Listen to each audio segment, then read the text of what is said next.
disposer ton cœur. Nous voulons recevoir ici la bonne nouvelle du royaume. Ce monde est rempli de nouvelles, les informations, les sommets sur sommets, les conférences, les chartes, beaucoup de choses. Mais rien de tout ça ne sera appelé bonne nouvelle. La bonne nouvelle, c'est Jésus. Dieu n'a pas caché ça. Lorsque Christ est né, il l'a révélé au berger. Il a dit, je vous annonce une bonne nouvelle. C'est qu'en ce jour, dans la cité de David, un enfant est né et c'est l'Éternel Sauveur. C'est Jésus la bonne nouvelle. Ce matin, nous voulons le recevoir. Nous voulons recevoir le serviteur de Dieu qui a le mandat ce matin d'apporter cette bonne nouvelle. Acclamez le Seigneur.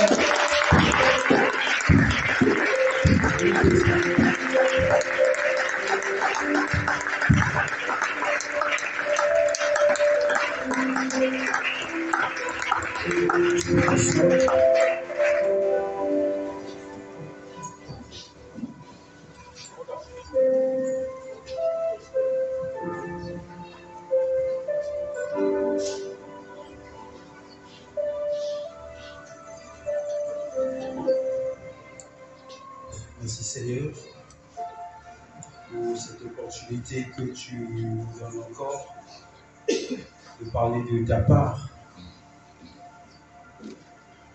Merci pour l'onction nécessaire au Dieu pour la prédication de l'Évangile. Saint-Esprit, j'ai besoin de toi. Ma prière est que cette parole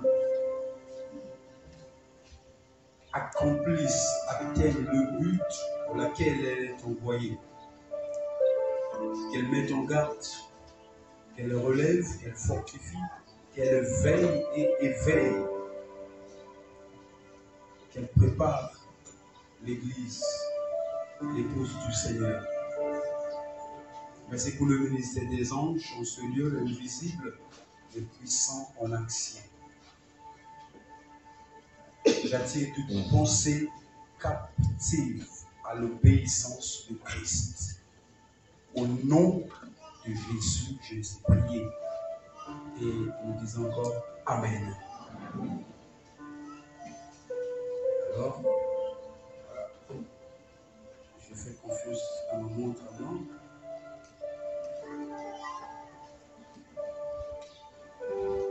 Alors ce matin, j'ai ce privilège-là de clôturer cette étude que nous avons commencée il y a un mois de cela.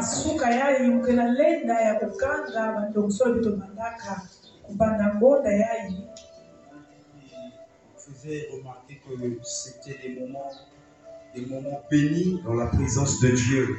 Nous avons été suffisamment bénis. Alors, ce matin, il est question que je parle sur le jugement dernier. Mais je vais me permettre de faire le rappel de tout ce que nous avons vu depuis le premier jour. Un résumé de tout ce qui a été fait, de tout ce qui a été dit.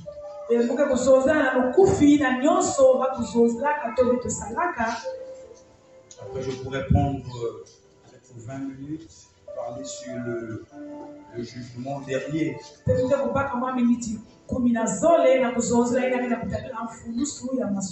Alors, nous avons eu 8 sous-thèmes exploités tout au long de ce mois.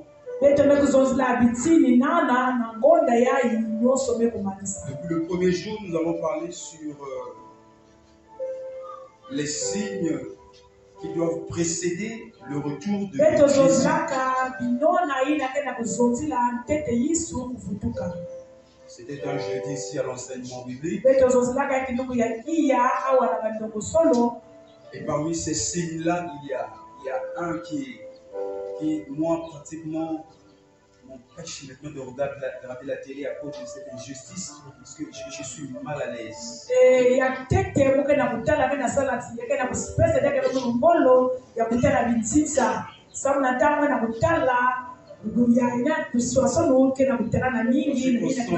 Dimanche, vous exhortez ici à suivre les informations. Aimer suivre les informations.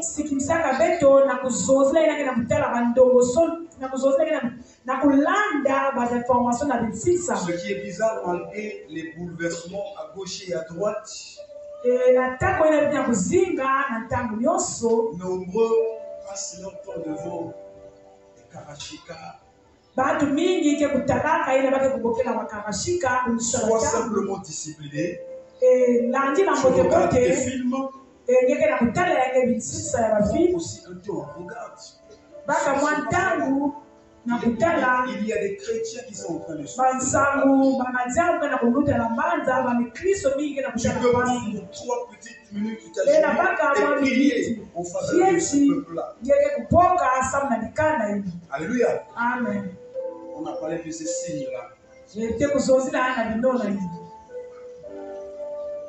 S'arrête seulement là-haut dans les là, il vient comme l'époux qui vient chercher son épouse. Et sincèrement, ce n'est pas tout le monde qui sera enlevé. Ce n'est pas tous ceux qui viennent à l'église. Jésus lui-même dit dans les évangiles que ce ne sont pas tous ceux qui disent Seigneur, Seigneur. Sincèrement, ça sera un moment de grande surprise. Alors c'est à toi et à moi de prier, de confier à Dieu, pour la grâce de Dieu, pour parce que l'une des exigences, c'est que c'est une église pure, sans tache, que Jésus a.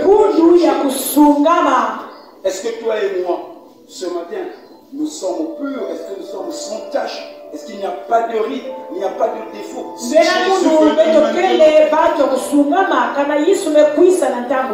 Jésus revenait maintenant, est-ce que tu seras trouvé prêt, digne de partir à la rencontre de l'époux?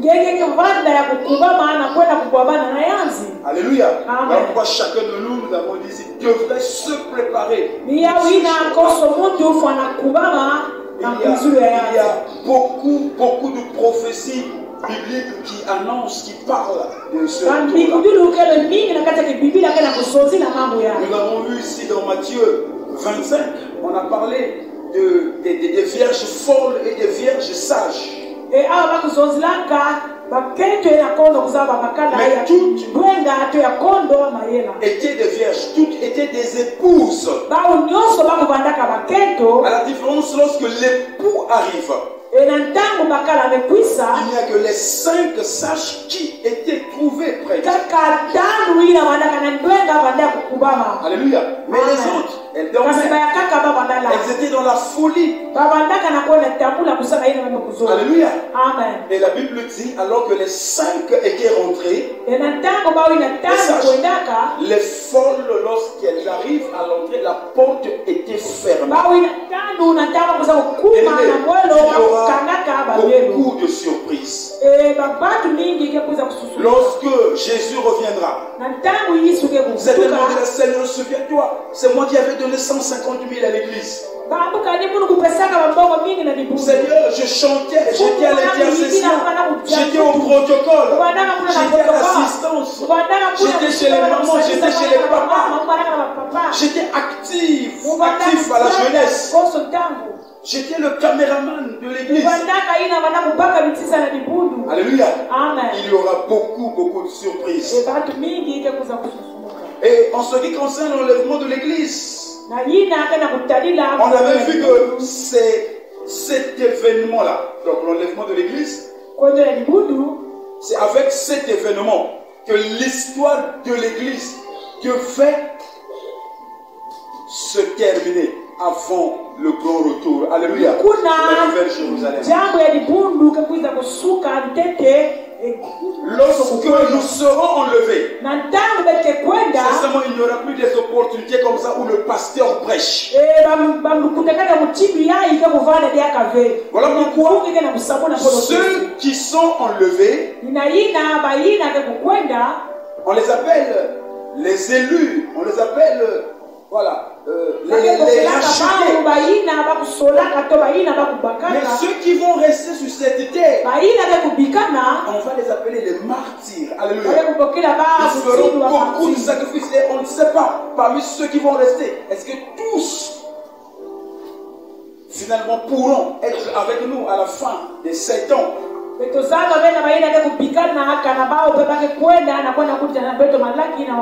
les évangiles, nous voyons Jésus-Christ formuler une promesse à l'endroit des disciples. Il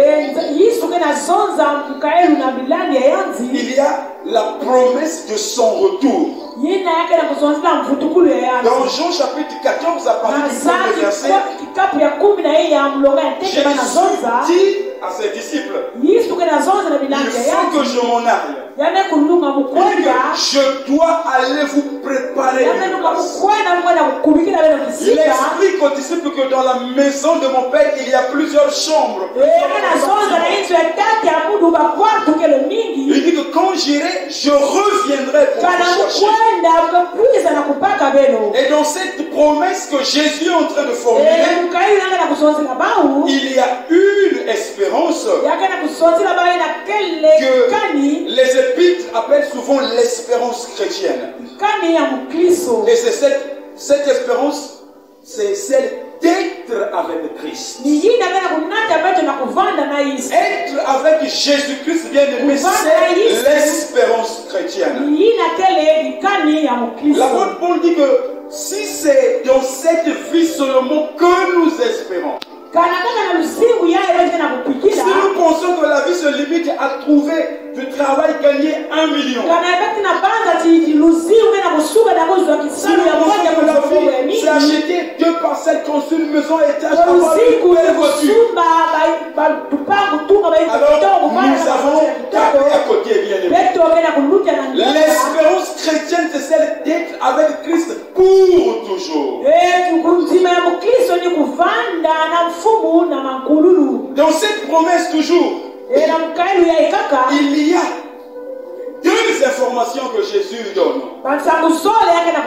Premièrement, Jésus-Christ est allé nous préparer une place. Alléluia. Il n'est pas allé préparer une place pour tous les croyants du monde entier. Mais pour l'Église, c'est le ensemble de tous ceux qui ont accepté Jésus. La deuxième information que nous trouvons dans cette promesse, c'est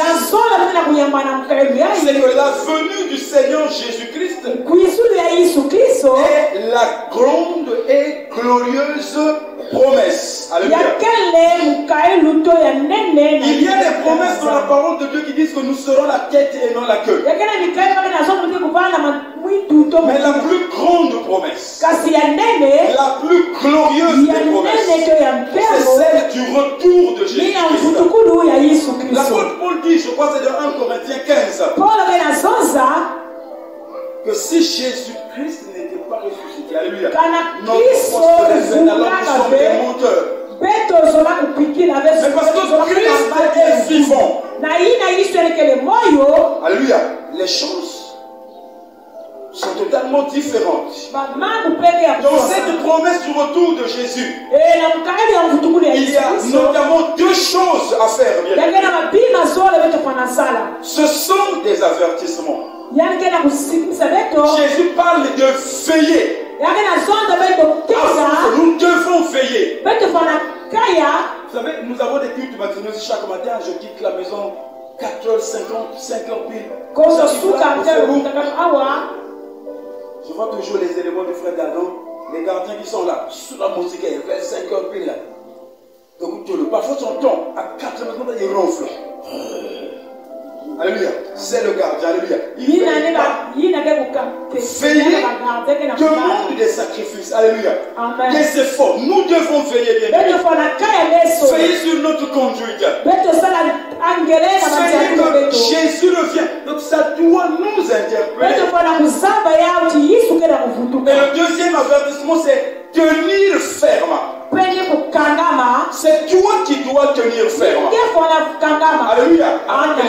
Mais tu dois prendre une décision. Nous ne savons aucune date qui vient.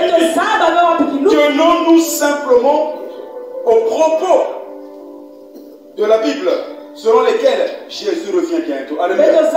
Bientôt, peut-être pendant ce culte. Bientôt,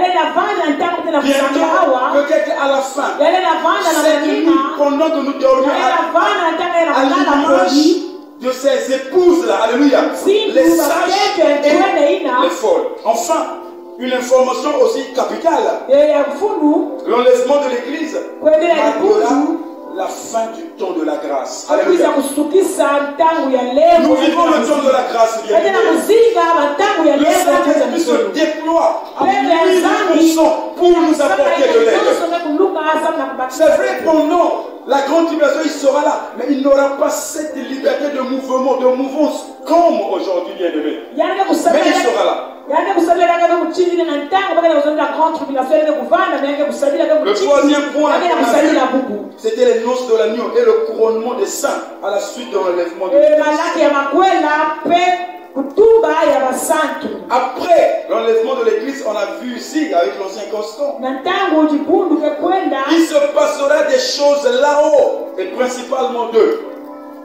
On parlerait d'abord du tribunal de Christ. Alléluia. 2 Corinthiens 5, 10 dit, il faudrait que tous nous comparaîtrons. Voilà. J'aime la version qui parle, il faut que tous nous soyons manifestés.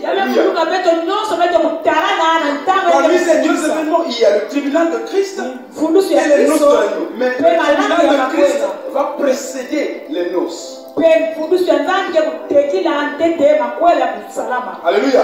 Devant ce tribunal-là, c'est pas pour être condamné.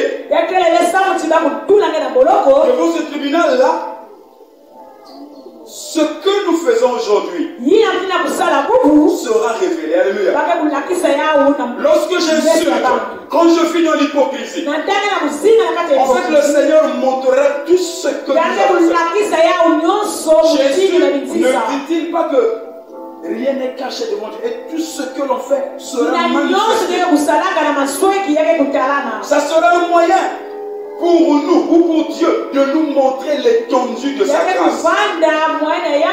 Malgré ce que nous avons fait, mais nous nous étions confiés en sa grâce. Et le deuxième événement sera les noces de l'agneau. Alléluia, le grand mariage. Alors, en ce qui concerne le tribunal de Christ, les conséquences pratiques actuelles du tribunal seraient de vivre dans l'honnêteté, de vivre dans l'application de la parole. Si je commets un acte dans le secret, ce jour-là, certainement, comme l'exemple qu'a pris l'ancien constant, un écran sera, le Seigneur fera ça, les saints vont voir ce que je faisais dans les ténèbres. Alléluia. Ça sera révélé. Mais pas pour nous condamner. Alléluia. Quatrièmement, on avait vu le sort des chrétiens qui auront raté l'enlèvement de l'Église. Ils seront là abandonnés à leur sort. Alléluia. Beaucoup d'impositions, beaucoup d'obligations. Alléluia. L'imposition de la marque et de la bête. Les difficultés, les souffrances. Alléluia. La communion fraternelle qui va leur manquer. Et on a parlé aussi d'un bref résumé de la vie sur terre pendant les 7 ans après l'enlèvement de l'Église. Alléluia. Amen. Pendant les 3 ans et demi, les 7 ans, il y aura, bien aimé dans le Seigneur, des guerres terribles dans ce monde. Ce qu'on voit avec ce monsieur en Russie là-bas, c'est pas même encore ce qui se passe là. Des moments de guerre ténébreuse. Et c'est au milieu des 7 ans, on a vu ici que le dragon, donc le diable va prendre la première bête qui sera commandée dans 5 instants, l'homme politique et le religieux. Il faut apporter ce semblant de paix et du coup le monde va croire. Alléluia. Tout le monde va faire allégeance. Tout le monde va suivre. Après, il y a le grand prophète Daniel qui parle d'une abomination qui sera établie en lieu saint. Alléluia. Jésus dit que celui qui lit fasse attention. Lorsque l'Antichrist cherchera à ce que l'on puisse l'adorer, chercher à s'installer dans le temple de Jérusalem. Bien aimé, les moments seront difficiles. Alléluia. Amen. Donc, sixièmement, on a vu sa venue sur terre pour mettre fin à la grande tribulation. On avait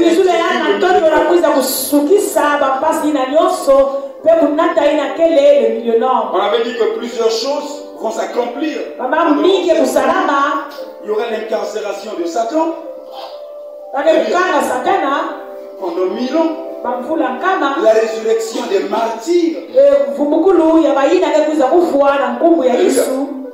La résurrection des martyrs. Je veux préciser quelque chose ici. Lorsque nous lisons dans Apocalypse 24 à 6, nous allons ouvrir nos Bibles dans Apocalypse 4, 20 à 6. Apocalypse 24 à 6. Il est écrit: et je vis des trônes, et à ceux qui s'y assirent fut donné le pouvoir de juger. Et je vis les âmes de ceux qui avaient été décapités. Vous savez, lorsqu'on parle de décapiter, c'est l'expression qu'on a dit souvent, couper la tête. Alléluia. À cause du témoignage de Jésus et à cause de la parole de Dieu, et de ceux qui n'avaient pas adoré la bête ni son image, et qui n'avaient pas reçu la marque sur leur front et sur leurs mains. Ils revinrent à la vie et ils régnèrent avec Christ pendant 1000 ans. Ils revinrent à la vie et régnèrent avec Christ pendant 1000 ans. 5. Les autres morts ne revinrent point à la vie jusqu'à ce que les 1000 ans fussent accomplis. C'est la première résurrection. Dis avec moi, c'est la première résurrection. Le verset 6 dit: heureux et saints ceux qui ont part à la première résurrection. Alors on va se poser des questions. Jésus était ressuscité. À l'enlèvement de l'Église, les chrétiens étaient ressuscités.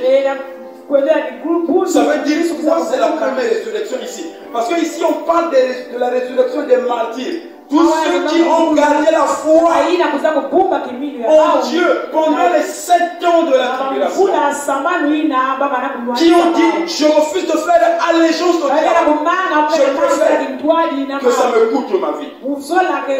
La Bible nous parle de 2 résurrections. Daniel 12, le verset 2 dit, je vais aller lire ça. Daniel chapitre 12, le verset 2 dit ceci: plusieurs de ceux qui dorment dans la poussière de la terre se réveilleront, les uns pour la vie éternelle et les autres pour l'opprobre, la honte éternelle. Ce texte parle aussi de 2 résurrections. Alléluia.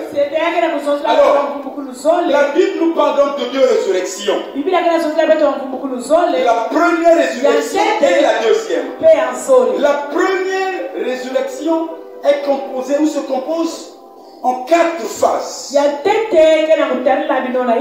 première résurrection est composée ou est constituée de 4 phases. Il y a la première résurrection, celle de Jésus-Christ.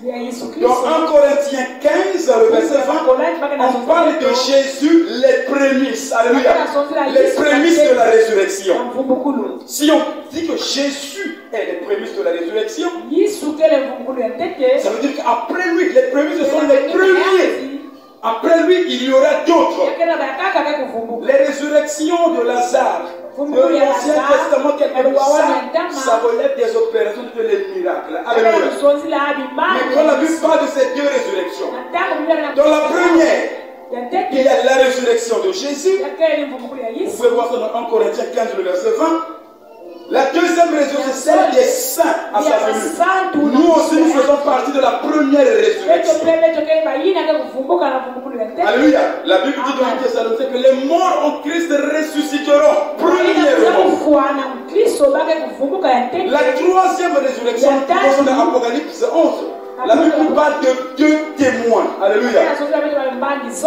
L'un sera revêtu de l'onction d'Élie, l'autre, je crois, Moïse, quelque chose comme ça. Alléluia. Donc ces deux-là, le travail qu'ils vont faire, le travail qui se fera, la Bible dit toujours là, on va les tuer. Je crois que 3 jours à Jérusalem, l'Esprit va souffler, ils vont revenir ensuite à la vie et seront même enlevés. Alléluia. Et 4, c'est la résurrection des martyrs ici. Donc toutes ces résurrections font partie de la première résurrection. Alléluia. La deuxième, nous allons voir tout à l'heure. Alléluia. Donc dans la venue de Jésus pour mettre fin à la grande tribulation, il y aura aussi le jugement des nations. Donc il y aura la résurrection, le jugement des nations. Ça commence par l'incarcération de Satan d'abord, la résurrection des martyrs, le jugement des nations. Jésus en parle dans Matthieu 25. Le jugement des nations. Toutes les nations qui vont se liguer contre Israël en particulier et les croyants en général. C'est là où s'accomplira cette parole de Jésus qui dit: j'avais faim, vous ne m'avez pas donné à manger. J'avais soif, parce que Israël sera dispersé. Alléluia. Mais il n'y aura personne pour venir en aide jusqu'à ce qu'il crie au Seigneur. Ensuite, ou enfin, commencera ce règne millénaire ou le millénaire. Il sera investi roi des rois. Une remarque bien aimée dans le Seigneur. Aujourd'hui, Jésus n'est roi des rois que pour l'église et pour les anges là-haut. Alléluia. Vous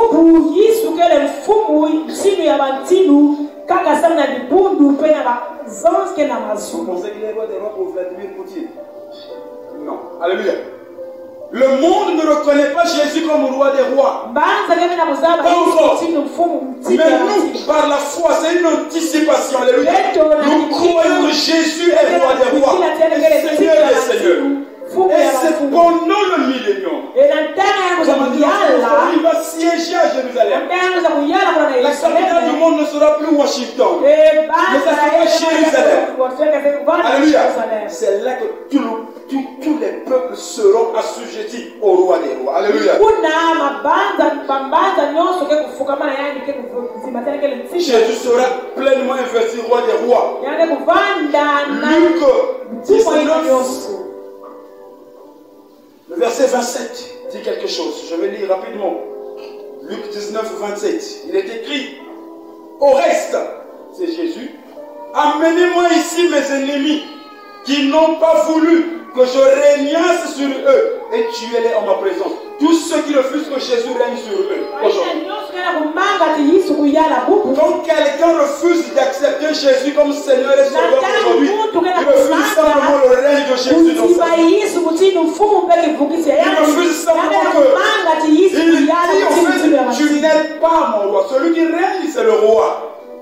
Et ici, pendant le millénaire, s'accomplira cette parole. Emmenez-moi. Jésus les appelle ses ennemis, ceux qui refusent de l'accepter. Et il régnera sur eux. Alléluia. Nous avons aussi noté que ce règne sera caractérisé par une paix parfaite. Tout à l'heure, je suivais les informations. J'ai dû changer de chaîne parce que j'avais mal au cœur. Quand je vois les bombardements. Pendant le millénium bien-aimé, il y aura une paix parfaite. Alléluia. Il n'y aura pas de rébellion. La justice régnera pendant le millénium. Il y aura la joie et le bonheur sur cette terre. Il y aura la délivrance des conséquences du péché. La mort, la maladie, les infirmités. Alors, ça a été dit le dimanche passé ici. Oui, la mort existera. Mais alors on va se poser une question. Est-ce que les chrétiens qui étaient ressuscités, qui avaient été enlevés, et qui reviendront pour mettre fin à la tribulation, est-ce que les martyrs de la résurrection, des tribulations, qui viennent d'être ressuscités, est-ce qu'ils vont connaître la mort? Si aujourd'hui la mort est une conséquence du péché, l'âme qui prie, c'est celle qui mourra. Le salaire du péché, c'est la mort. Pour nous, nous lisons dans le psaume 101, le verset 8. Le psaume 101, verset 8.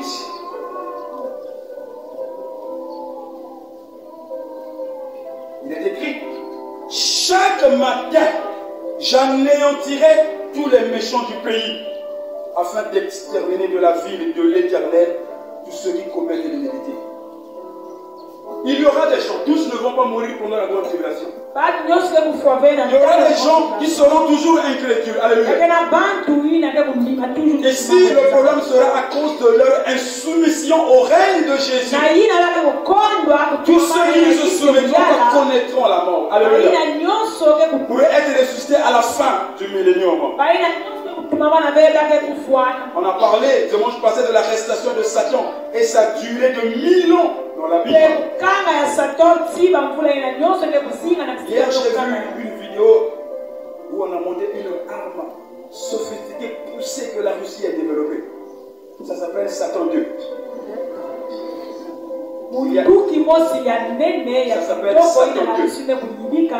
Ça s'appelle Satan 2. Satan a aussi l'intelligence pour leur communiquer, pour fabriquer ces choses-là.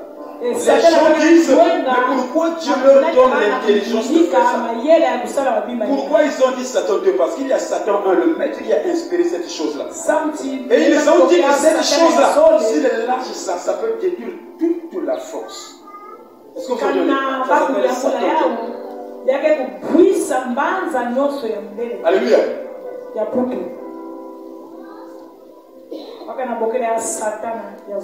Mais toutes ces choses vont bientôt finir. Alléluia.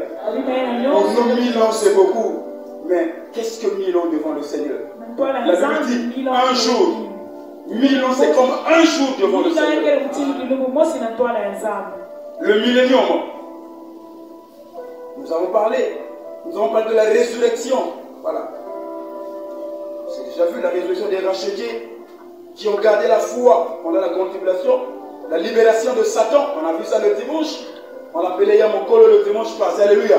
Amen. Quand il sera relâché. Vous savez, il y a des gens qui attendent encore Matua jusqu'à aujourd'hui. Donc, on dit que Matua est sorti en Manandouga. D'autres sont peut-être déjà à la Corée, je ne sais pas. Ils vont rejoindre le maître là-bas. Alléluia.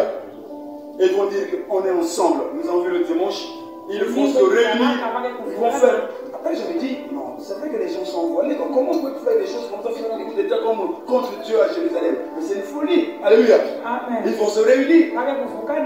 La guerre qui se passe aujourd'hui en Ukraine peut bien vous éclairer ou confirmer le message du dimanche passé. Alléluia. Cette région de la Russie, de la Chine, alléluia, et de la Corée, là où il y a ce jeune homme-là, hein, qui marche souvent comme ça. Il met souvent le col comme ce que moi j'ai dit. Alléluia. Mais c'est pas moi. Alléluia. Regardez au Conseil de sécurité des Nations Unies. Quand ils prennent des résolutions pour la paix, non, il y a des gens qui s'abstiennent. La Chine ne peut pas mettre un veut de non. Oui. Le problème du diable, les gens qui meurent en Ukraine n'ont pas tous accepté Jésus. Donc vous voyez comment est-ce que leur vie, leur sort éternel est en train d'être scellé. Ils vont aller en enfer. Et c'est beaucoup de morts aujourd'hui bien aimés dans le Seigneur. Mais quand ils vont faire leur complot, ils vont se diriger, le feu quittera le ciel, va les consumer. Alléluia. Et enfin, le jugement dernier pour aujourd'hui. Est-ce que nous pouvons ouvrir nos Bibles dans Apocalypse chapitre 20?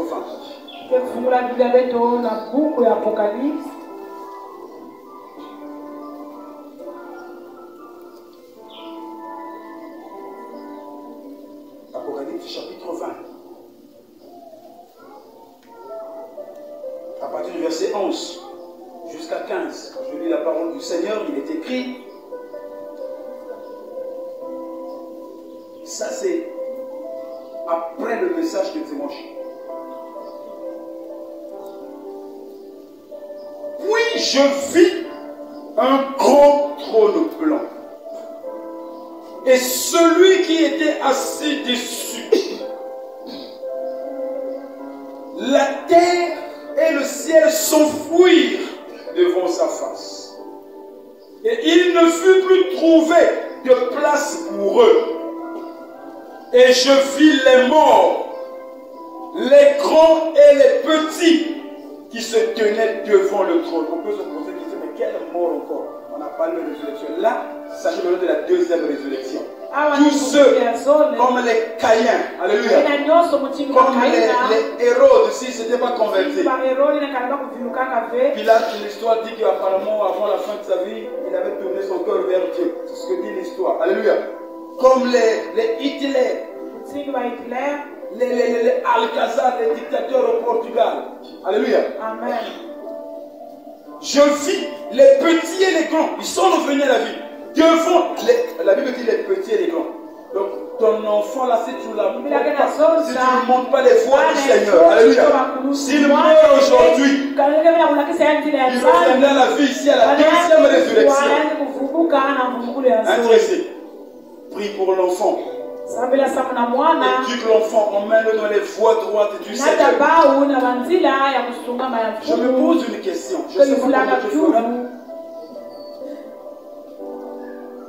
J'espère que vous Dieu vous serez au ciel, parce qu'on se mon exil. Bon, imaginez. Dans ce qu'on se au ciel, la soeur Laetitia, tu sais que ça n'a pas été. Je me dis, comment est-ce qu'on aura la force d'adorer le Seigneur tout en sachant que l'autre qui était là-bas n'est pas... Bon, je ne sais pas comment Dieu va travailler un peu nos cœurs là. Il y a un prédicateur qui disait que Dieu nous donnera un cœur droit et juste. Quand tu as le cœur Dieu, le cœur juste, tu comprendras que c'est ça ce qui est juste, tu n'auras pas à te plaindre. Alléluia. Cette situation devrait nous encourager à annoncer l'évangile à nos parents, à nos familles, de prier.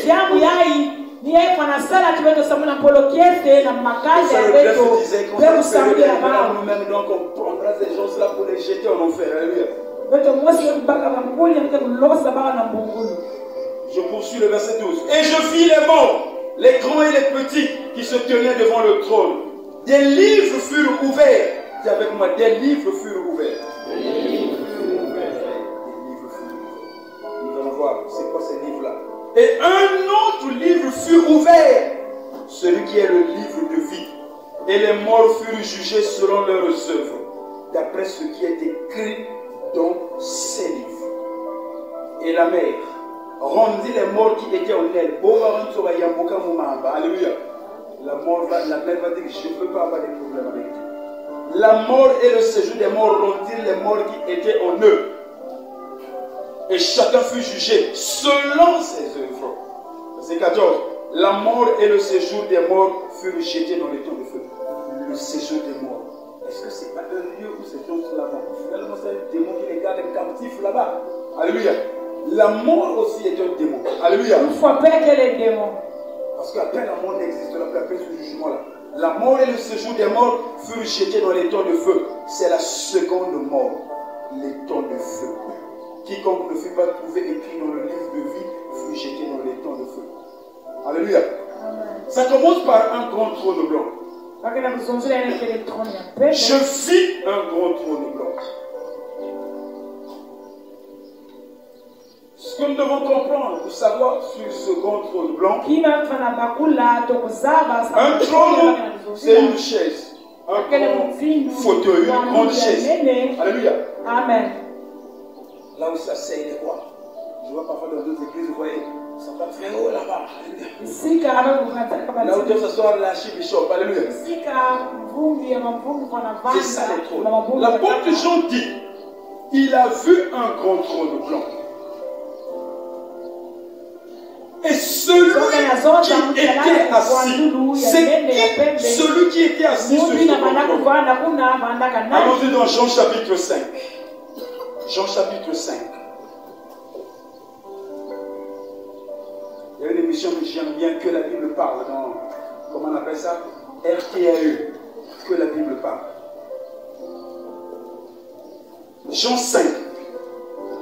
Lisons le verset 22. Il est écrit: le Père ne juge personne, mais il a remis tout jugement au Fils. Alléluia. Vous devez comprendre que tous ceux qui vont se présenter, tous ceux qui vont comparaître, qui seront manifestés devant le tribunal de Christ, personne n'ira en fait, personne ne sera condamné. Mais ici, pour le dernier jugement, tous ceux qui vont comparaître devant le grand trône blanc, s'il arrivait que tu es ressuscité, tu te retrouves devant un grand trône où quelqu'un est assis, tu ne t'échapperas pas. Alléluia. Et ici aussi, Dieu donnera à tout un chacun un cœur pour ne pas dire c'était pas moi. Alléluia. Le verset 27 dit ceci de ce même chapitre. Et il lui a donné le pouvoir de juger parce qu'il est le Fils de l'homme. Celui qui est assis dont parle l'apôtre de l'Apocalypse, c'est Jésus. Alléluia. Alléluia. Amen. C'est Christ qui juge. Nous avons la Bible. Dieu jugera par Jésus. Allons dans Romains chapitre 2, le verset 16.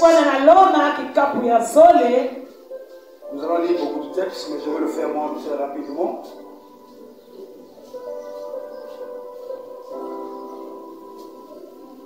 Romains chapitre 2, le verset 16 dit ceci. C'est ce qui paraîtra au jour où, selon mon évangile, Dieu jugera par Jésus-Christ les actions secrètes des hommes. Alléluia.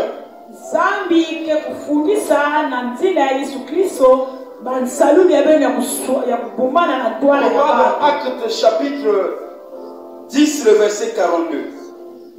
Acte 10, 42, il est écrit: et Jésus nous a ordonné de prêcher au peuple et d'attester que c'est lui qui a été établi par Dieu, juge des vivants et des morts. Alléluia. Pourquoi les vivants et les morts? Parce qu'il y a les morts qui vont revenir à la vie, et parce que pendant le millénium, il y a des gens qui resteront incrédules. Alléluia. Qui ne voudront pas se faire. Eux, ils vont passer de leur vivant droit devant le grand trône. Alléluia. Amen. Et ils seront jugés. Et c'est Jésus que Dieu a établi. Apocalypse, acte 17, le verset 31. Acte 17 et 31 dit ceci: parce qu'il a fixé un jour où il jugera le monde selon la justice par l'homme qu'il a désigné, ce dont il nous a donné à tous une preuve certaine en le ressuscitant des morts. Alléluia. C'est Jésus. Tu peux refuser Jésus aujourd'hui, mais tu te retrouveras devant lui.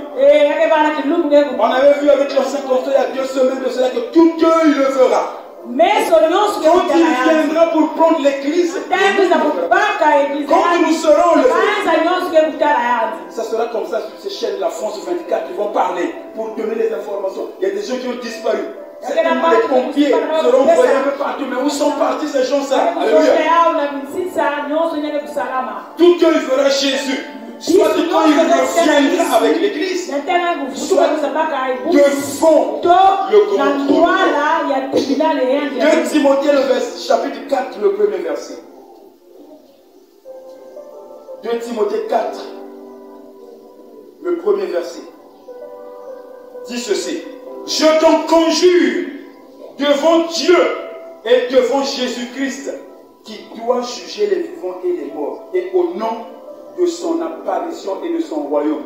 L'apparition dont on parle ici, c'est le retour quand il viendra avec Christ sur la millénium. Alléluia.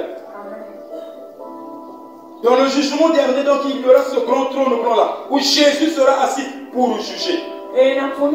Dieu jugera par Jésus. Comparaison pour être condamné.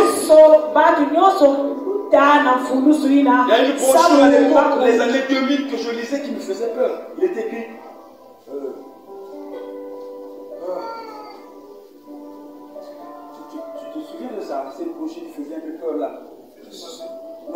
Suis-je le seul dans ce cas? C'est une petite brochure là, 3, 4, 5 pages. Suis-je le seul dans ce cas? C'est quelqu'un qui partait à l'église et regardait la montre comme tout à l'heure. Les gens regardent l'heure là. Alléluia. Moi je suis venu juste prendre rendez-vous avec telle personne. Devant le grand trône, après il se dira, suis-je le seul dans ce cas? Ça me faisait peur. Tous comparaîtront pour être. Alors, quelle sera la nature de ce jugement-là? Il ne s'agira plus de la grâce ici, mais tout sera apprécié selon les exigences inflexibles de la justice et de la gloire de Dieu. Les gens vont comparaître devant ce grand trône blanc en s'appuyant sur leur propre mérite. Alléluia. Donc tu vas te présenter devant le grand trône blanc, plaide ta cause. Alléluia. Alléluia. Et un écran certainement apparaîtra pour te montrer le film de ta vie. Personne ne peut être sauvé par ses efforts. C'est maintenant le jour du salut qu'il amène. Alléluia. C'est en Jésus-Christ. Alléluia. Nous allons comparer devant Dieu en Jésus. Alléluia. La justice de Jésus nous couvre. Mais ici, la bien-aimée, tu dois comparaître en t'appuyant sur tes mérites. Est-ce que tu es juste? Le prophète Esaïe nous dit que la justice de l'homme ressemble à des vêtements souillés. Alléluia. Toute sa justice. Christ nous a imputé sa justice. Matthieu chapitre 12, le verset 36. Matthieu 12, 36. Il est écrit, je vais lire la parole du Seigneur. Je vous le dis, au jour du jugement, les hommes rendront compte de toute parole vaine qu'ils auront proférée. Bien-aimé, ce que tu dis, même dans le secret,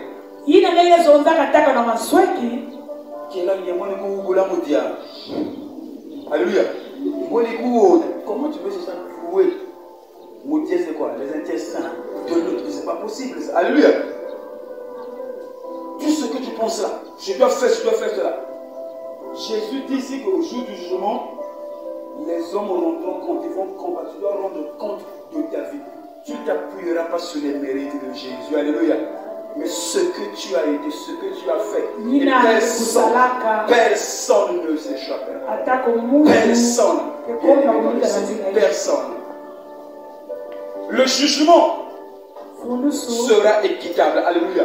Nous allons parler de la nature de ce jugement. Ça sera un jugement équitable. Même pour ceux qui n'ont pas écouté l'évangile. On peut se dire, mais notre grand-père était né en 1928, il n'y avait pas encore l'évangile. Qu'est-ce qu'il deviendra? Il est 10h48 à ma montre. Matthieu 1, 18 à 20. Je dis Matthieu, excusez-moi, Romains 1. Romains 1, 18 à 21.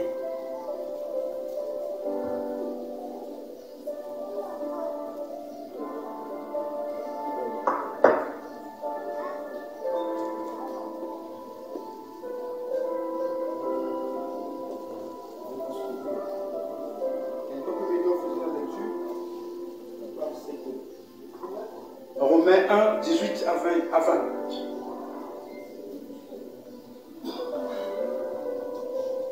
Je lis la parole du Seigneur. Romains 1, verset 18. La colère de Dieu se révèle du ciel contre toute impiété et toute injustice des hommes qui retiennent injustement la vérité captive. Car ce qu'on peut connaître de Dieu est manifeste pour eux, Dieu le leur ayant fait connaître. En effet, les perfections invisibles de Dieu, sa puissance éternelle et sa divinité se voient comme à l'œil. Depuis la création du monde, quand on les considère dans ses ouvrages, ils sont donc inexcusables. Ils sont donc inexcusables. Puisque puisque ayant connu Dieu, Oui. ils ne l'ont point glorifié comme Dieu, Oui. et ne lui ont point rendu grâce, mais ils se sont égarés dans leurs pensées, et leur cœur sans intelligence a été plongé dans les ténèbres. Ils sont inexcusables. Regardez, tu n'as pas vu Dieu. Tu n'as pas écouté l'évangile. La création. Quand on voit les nuages, le ciel, quand on voit les océans, ces choses-là nous montrent qu'il y a quelqu'un derrière. Alléluia. Qu'il y a Dieu qui a créé. On peut croire en Dieu. Les chansons à l'époque qu'on chantait, on dit, ça c'est la génération des DF, peut-être qu'ils doivent connaître ça. Elle est où? Quand je contemple les montagnes, les vallées, au Seigneur tu es bon. Qu'est-ce qu'on disait? Voilà. Quand je regarde les montagnes, c'est ça? Je regarde les vallées, au Seigneur tu es bon. Quand je regarde les montagnes, quand je regarde les vallées, à un moment donné, comment ils appellent ces gens? C'est un métier en Europe. Voilà pourquoi il n'y a pas vraiment tout chômeur, quoi. Il est là, il prend seulement les photos paysagistes. Alléluia. Ils s'en sortent bien. Alléluia.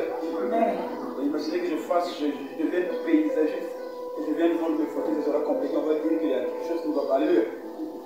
À un moment donné, levez-vous devant la création de Dieu. Ne regarde pas seulement ces vagues, c'est sous les vagues. Et ça peut le travailler. Il y a quelqu'un qui est juste en regardant. Tu peux célébrer la grandeur du Créateur. Tu peux reconnaître que celui qui a fait ça est bon. Et la Bible dit, donc, tous ceux même qui n'ont pas voulu voir Dieu au travers de sa seront inexcusables. Comme dit José Ndita, oh Seigneur, nous comprenons le lait, vous faites très attention, sucre et yoga, alléluia. Mais tu as fait la banane, c'est le sucre complet parfait, alléluia. Il y en a pas moins, il y en a pas moins. Alléluia. Un jour, on s'est dit, quelqu'un a cru en Dieu comme ça. Il disait, ceux qui ont l'argent à la Gangouba, c'est pourquoi, alléluia. Mais il n'y a qu'un micro tout. Donc, il y a des gens, quand tu manges ces choses-là, on peut croire en Dieu, on peut voir Dieu par ces choses-là. Alléluia. Par la création. Enfin, Romains chapitre 2. 14 et 15. Romains 2, 14 et 15. Très rapidement.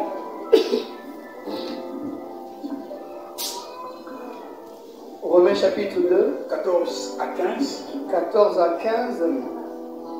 Quand les païens qui n'ont point connu la loi, quand les païens qui n'ont pas connu la parole de Dieu font naturellement ce qui prescrit la loi, ils sont, eux qui n'ont point connu la loi, une loi pour eux-mêmes.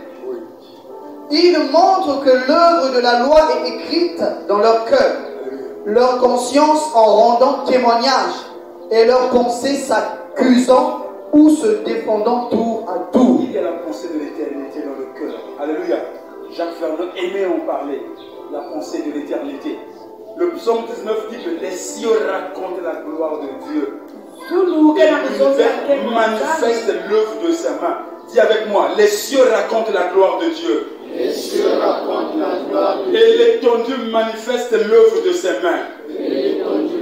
Donc quand on voit le ciel, on voit la gloire de Dieu. Quand on voit l'étendue, toute la création, on voit qu'il y a des mains qui Alléluia. La nature, toujours sur la nature du jugement de Dieu. On dit que c'est un jugement équitable. Personne ne dirait que je n'avais pas écouté l'évangile. Les cieux racontaient la gloire. L'étendue manifestait l'œuvre de ses mains. Tu pouvais croire en cette créature suprême derrière l'œuvre de la création. Toujours sur la nature du jugement. Chacun à la place qu'il mérite. Alléluia. Il y aura, les jugements se feront par degré de culpabilité. Alléluia. Chacun à la place qu'il mérite. La Bible dit, je vais aller très rapidement, Luc 12, 47 à 48. Luc 12, 47 à 48. Le serviteur qui, ayant connu la volonté de son maître, n'a rien préparé, n'a pas agi selon la volonté, sera battu d'un grand nombre de coups. Alléluia. Mais celui qui, ne l'ayant pas connu, a fait des choses dignes de châtiment, il sera battu de peu de coups. On demandera beaucoup à qui l'on a beaucoup donné, et on exigera davantage à celui qu'on a beaucoup confié. Toi qui viens écouter la parole de Dieu, si tu te retrouves ici, alléluia, toi qui as beaucoup écouté l'évangile, toi qui as eu cette grâce-là, on a prié pour toi, on a jeûné pour toi, mais tu as fait exprès de ne pas obéir à la parole, et tu le trouves ici. La Bible dit que tu recevras beaucoup plus de coups, beaucoup plus de fouets. Et avec ce texte, je me dis simplement qu'en enfer, il y aura des degrés. Alléluia. C'est comme dans les prisons. Il y a des prisons de haute sécurité. Pour les vieux voyous là. Alléluia. Comme aux États-Unis. Il y a des lieux où on trouve les récidivistes là. Écoutez, il est là 6 mois. On le met quelque part. Il peut recevoir des visites. Donc ça sera comme ça. Mais toi qui viens écouter la parole de Dieu, pas de visite. Aux États-Unis, il y a des prisons. Tu es là-bas pendant longtemps, tu n'auras pas de visite. Alléluia. Seulement, on viendrait te prendre pour manger. Pas de contact avec le téléphone, la montre, ces choses. Ça peut déjà te tuer. Alléluia. Tu meurs là-bas. Donc, en fait, ça sera par degré. Et toi, si tu ne prends pas part à l'enlèvement, et si tu ne te rattrapes pas, j'avais dit la fois passée, si tu penses que tu n'iras pas, ou si tu vois que tu es resté, plante les légumes à la maison. Et un poulailler à la maison. Alléluia.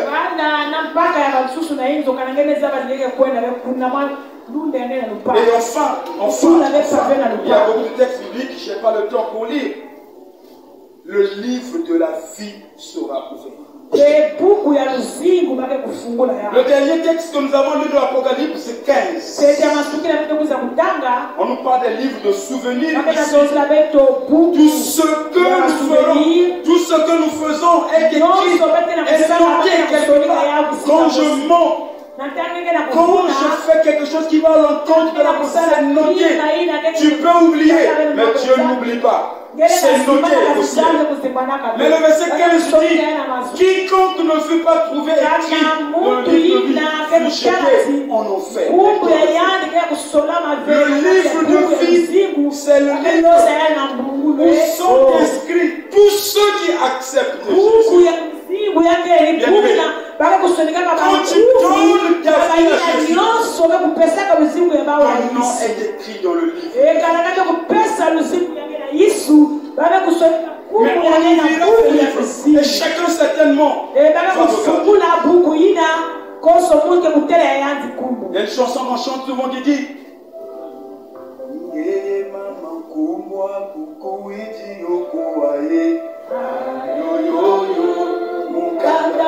c'est ce livre là.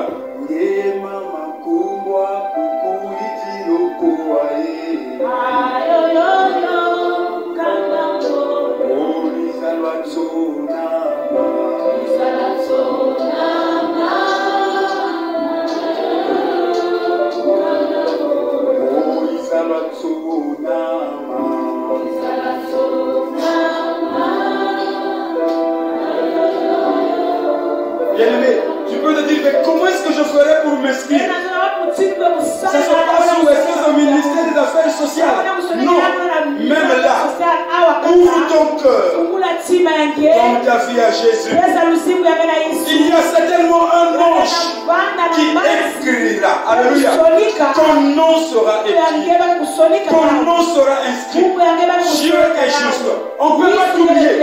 Au milieu de 1000 personnes qui acceptent Jésus, on ne peut pas oublier même un seul. Alléluia. Dieu est fidèle. Ce qu'il a dit, il le fera. C'est le moment, bien-aimé, de s'inscrire. C'est le moment de venir à Jésus. Un jour, quelqu'un était très pressé parce qu'il voulait aller rattraper le métro. Pendant qu'il se précipitait, il a vu quelqu'un d'évangéliste qui annonçait l'évangile. Il a dit, excusez-moi monsieur, quelle heure est-il? Alléluia. Il a simplement dit qu'il est l'heure d'accepter Jésus comme Seigneur et Sauveur. Le monsieur s'est arrêté. C'est comme ça que la conversation avait commencé. Le monsieur avait trouvé un peu fou. Alléluia. Il est c'est l'heure d'accepter Jésus. C'est-à-dire, on a parlé de Jésus. Et il a donné sa vie au Seigneur. Alléluia. C'est le moment bien aimé de s'inscrire. C'est le moment de s'inscrire. Mais les chefs d'accusation. Vous savez, lorsque tu te présentes devant le juge, il y a le procureur à côté qui te noie. Alléluia. Qui te dit, monsieur le juge, lui là, si vous le lâchez dans la société, c'est fini. Alléluia. Les accusations sont là déjà, pré-écrites. Et Dieu nous a fait grâce de connaître ces chefs d'accusation là. Nous allons terminer par là. Apocalypse 21, le verset 8. La Bible dit, dans Apocalypse 21, verset 8, toutes ces personnes-là qui vont aller en enfer, pourquoi on les condamne? Pourquoi on les accuse? Il est écrit, Apocalypse 28. Mais pour les lâches, les incrédules, les abominables, les meurtriers, les impudiques, les enchanteurs, les idolâtres et tous les menteurs, leur part sera dans les temps ardents de feu et de soufre. Mais pour les lâches, dis avec moi les lâches. Les lâches, ce sont ceux-là qui ont accepté le Seigneur comme toi aujourd'hui, mais après, qui ne veulent pas avancer. Alléluia. Qui refusent de continuer. Qui disent, alléluia. Tu es un lâche. Tu es une lâche. Tu ne veux pas t'affirmer. Tu ne veux pas tenir bon en marchant dans une vie sainte et juste. Tu es un lâche. Tu es une lâche. Tu ne veux pas te lever dans le ciel. Tu ne veux pas abandonner tout ce qui est du monde. Tu es un lâche. La Bible dit que les lâches auront leur part en enfer. Deuxième catégorie. Les incrédules. Ceux qui ne veulent pas accepter Jésus et qui meurent maintenant. Ceux qui pendant les 1000 ans refuseront de croire au roi qui siégera à Jérusalem. Mais pour toi aussi qui viens, qui fais semblant, en réalité tu ne crois pas en la prédication de l'évangile. En réalité tu ne crois pas aux vérités bibliques. Ta part sera en enfer. Un jour quelqu'un disait non c'est trop fort, il faut pas faire peur aux chrétiens comme ça. On parlait du feu de l'enfer. Dieu est un Dieu d'amour. Il ne faut pas faire ça. Mais Dieu a mis ça dans la Bible, c'est pas Dieu. Il y a un pasteur, on l'appelle Grégoire Massamba. Il travaille dans une société. Quelqu'un avait volé l'argent dans l'église. Ils se sont réunis, le syndicat est venu. Il a dit, mais c'est quoi le problème? Il dit non, il a volé l'argent. Puis, comme il était chrétien, il a dit, wow, ici c'est comme à l'église, finalement, on dit les choses telles qu'elles sont. Quand le chef vient, il dit, non, il ne faut pas faire comme ça. C'est trop fort, il faut dire qu'il a manqué à son but. Alléluia. Le faire partie, on parle dans l'une de ses chansons. Quand les gens de la cité vont les pendant les poursuivre, ils vont l'argent, pas de détournement. Alléluia. C'est comme ça,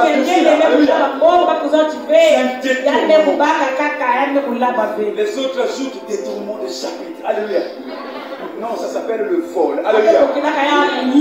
Et ici, Dieu dit les choses. Imagine quand tu dis non, tu as commis un détournement. Ça pèse le cœur. Alléluia. Et quand que tu as volé, tu seras frustré. Alléluia.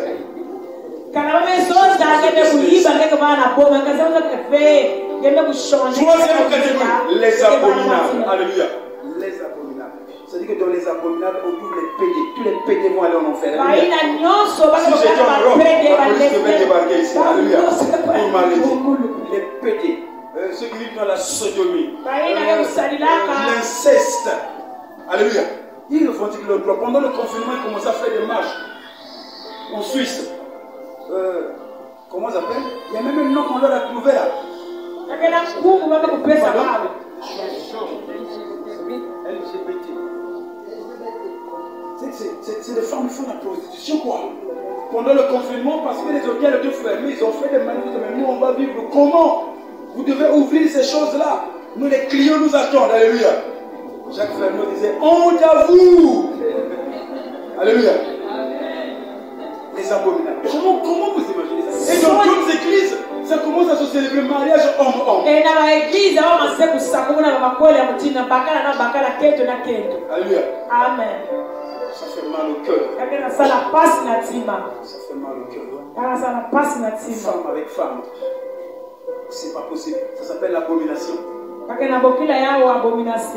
Alléluia. Amen. Les meurtriers. Les meurtriers, c'est pas seulement les Vladimir Poutine. Alléluia. Celui qui haït. La haine est un meurtre. Donc c'est là où tu as une haine contre quelqu'un. Tu es un meurtrier. Tu es une meurtrière. Alléluia. Amen. Les impudiques. Je crois que j'en ai parlé un petit peu ici le mardi. Tu n'es pas marié. Tu as une vie sexuelle.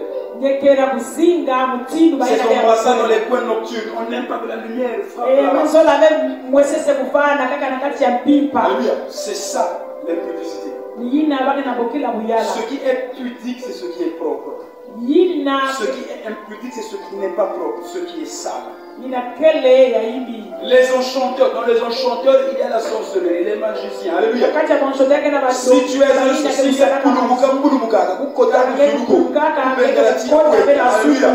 c'est le moment de... Actuellement, il y a des expressions comme artiste musicien, artiste peintre. Il n'y a pas sorcier chrétien. Alléluia. Ça n'existe pas.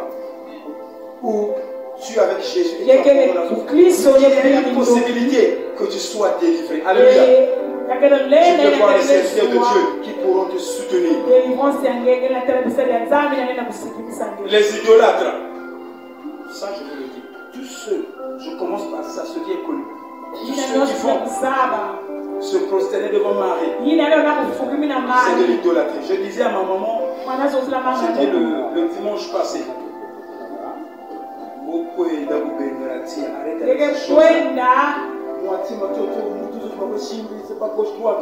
Je l'ai dit, en fait, c'est pas Marie, cette femme que vous voyez. Marie a donné sa vie à Jésus. Marie attend le retour de son gloire. Alléluia. C'est un démon. Alléluia.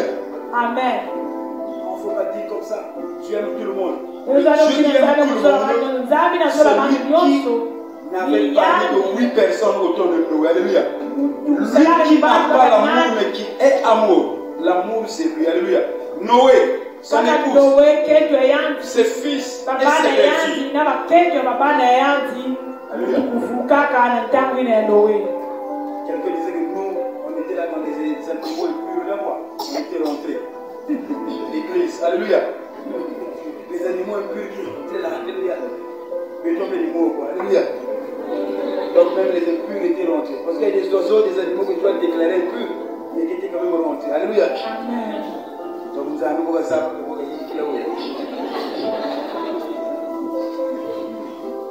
Et tous les menteurs, leur part sera. Bien-aimé, je vais m'arrêter. Bien-aimé, l'heure est grave. Depuis qu'on est en train de parler de ce message, ça me rend beaucoup plus conscient. Alléluia. Et je comprends mieux ce qui se passe aussi dans les autres pays des guerres. J'ai besoin de la grâce de Dieu. Alléluia. Sinon je ne pourrais pas. Si je suis là aujourd'hui, Dieu m'a pris de loin. Si Dieu pouvait t'ouvrir la page pour voir ce que j'étais. Certainement tu te diras, comment Dieu peut choisir des gens comme eux? Je m'attache à la grâce de Dieu. Je m'accroche à la grâce de Dieu. Chaque jour j'ai besoin de la grâce de Dieu. Chaque jour j'ai besoin de la présence du Saint-Esprit pour y arriver. Jésus dit, que sert-il un homme de gagner le monde entier? Vous savez, j'ai toujours rêvé de devenir l'homme le plus riche du monde. Alléluia. Avec cette étude, je me dis, Seigneur, si tu peux me donner ce qui peut aller avec moi pour financer l'évangélisation. C'est pas un manque de foi. C'est moi, ça m'engage. Je dirais que ça me suffira. Alléluia. Nos bleus vont mourir et ces avoirs vont rester dans les coffres, dans les banques. Où seras-tu lorsque ce jour-là arrivera? Est-ce que nous pouvons acclamer le Seigneur? Là où tu es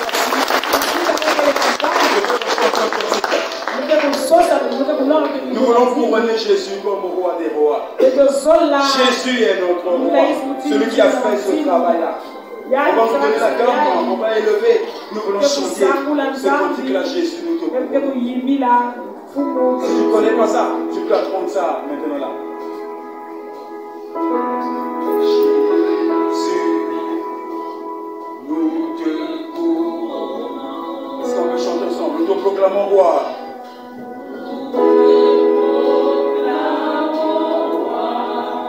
On reprend, Jésus, nous te couronnons.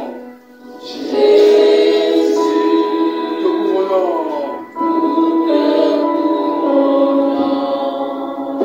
Nous te proclamons roi.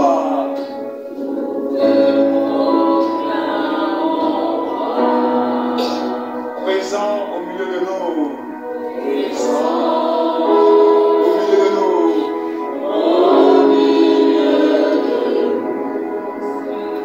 Nous t'élevons par nos chants. Nous t'élevons par nos chants. Nous t'adorons.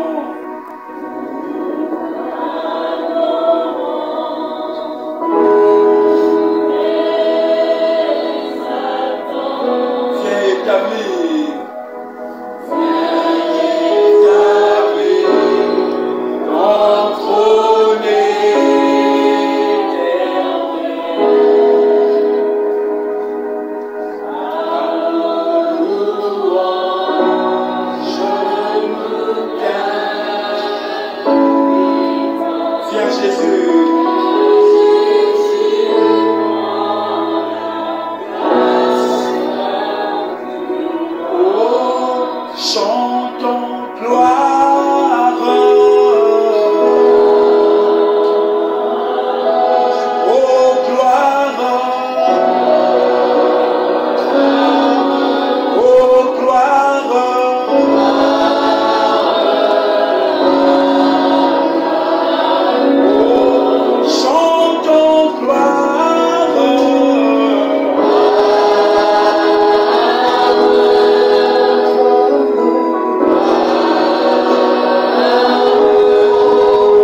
Ce dimanche, c'était le dernier dimanche sur cette série de messages sur le retour de Jésus-Christ.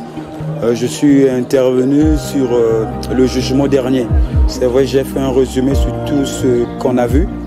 J'ai bien voulu parler sur le jugement dernier où tout se passera devant le grand trône blanc. Nous avons vu ensemble avec le peuple de Dieu que Jean, l'apôtre, avait vu un grand trône blanc.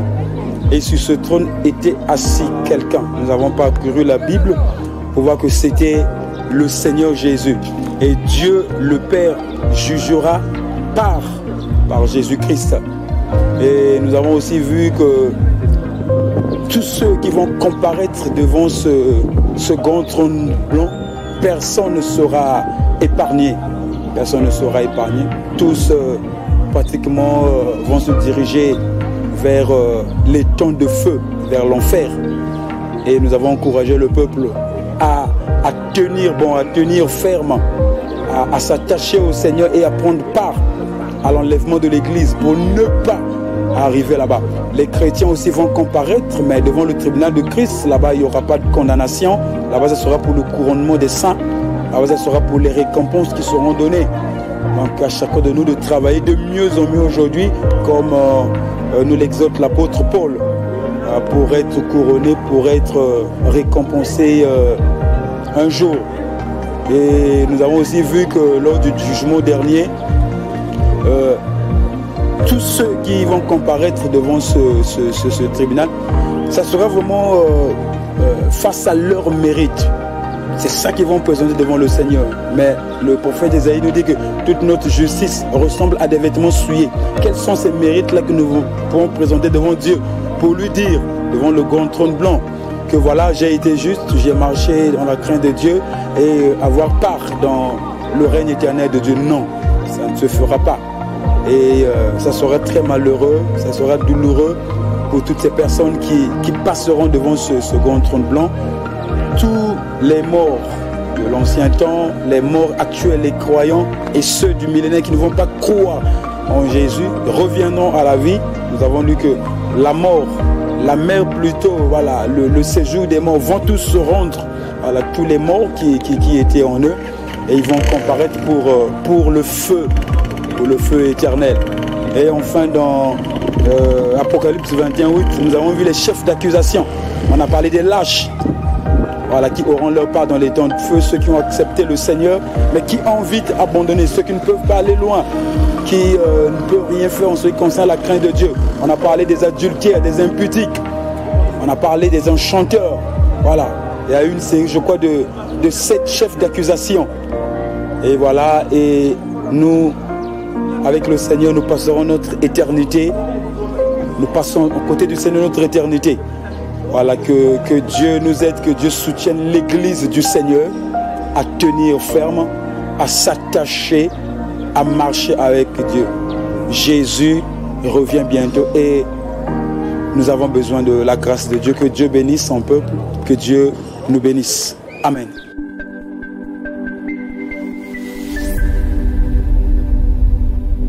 Peuple de Dieu, bonjour.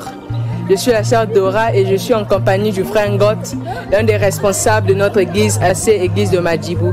Et je veux passer la parole au frère Ngot qui va nous expliquer ce qu'il a retenu de notre culte ce matin. Bonjour bien-aimés. Bon, ce matin, on a eu un culte. Voilà. Nous étions sur un thème sur lequel on peut débattre depuis un moment. Et ce matin particulièrement, j'ai retenu une chose, c'est que l'enfer est bel et bien réel, parce que ce thème fait objet de plusieurs controverses de nos jours. Il y en a qui pensent que non, c'est quelque chose qui n'existe pas, mais c'est bien évident. Nous l'avons découvert dans les Écritures, lorsque la Bible parle d'un étang de feu.